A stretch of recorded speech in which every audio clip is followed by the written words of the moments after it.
Magandang umaga po sa ating lahat mga kapatid.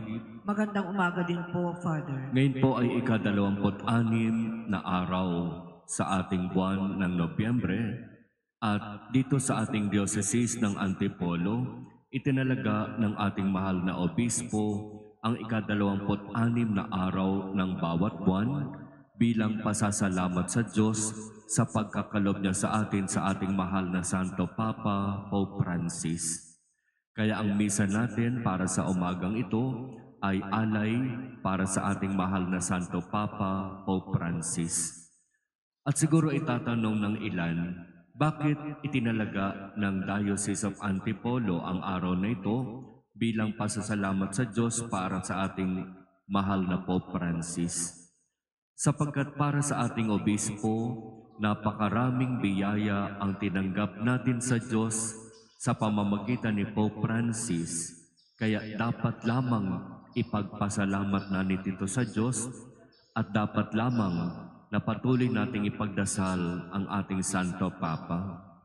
At sa katotohanan, isa ang ating dambana, ang ating parokya sa tumanggap ng napakalaking biyaya mula kay Pope Francis. Nung i-approve yung ating petition for canonical coronation of Our Lady of Fatima de Marikina. Iyan ay isang napakalaking biyaya sa ating parokya, sa ating diocese, at sa ating pangkabuoang simbahan. Kaya patuloy tayong magpapasalamat sa Diyos para kay Pope Francis at sa kanyang magiging mga kahalili, sa mga obispo, sa mga pari. At patuloy tayong magdarasal para sa bawat isa, sapagkat iyan naman ang tulong na kailangan natin at maaari nating maibigay sa bawat isa.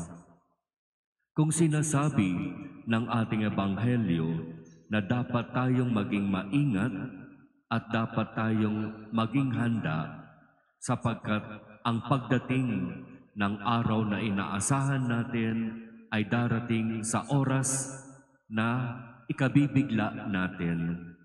Di ba napakaganda na talagang ngayon pa lang talagang paghandaan natin ang araw na iyon.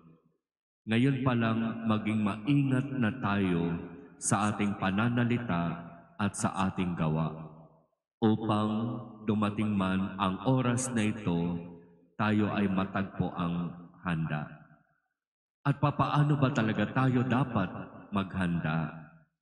Sa pamamagitan ng pamumuhay ayon sa turo at aral ng ating Panginoon. Hindi ito madali, mahirap itong gawin, kaya kailangan natin ang tulong at biyaya ng Diyos para dito.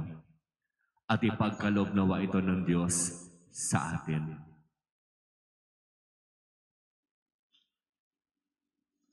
Amen.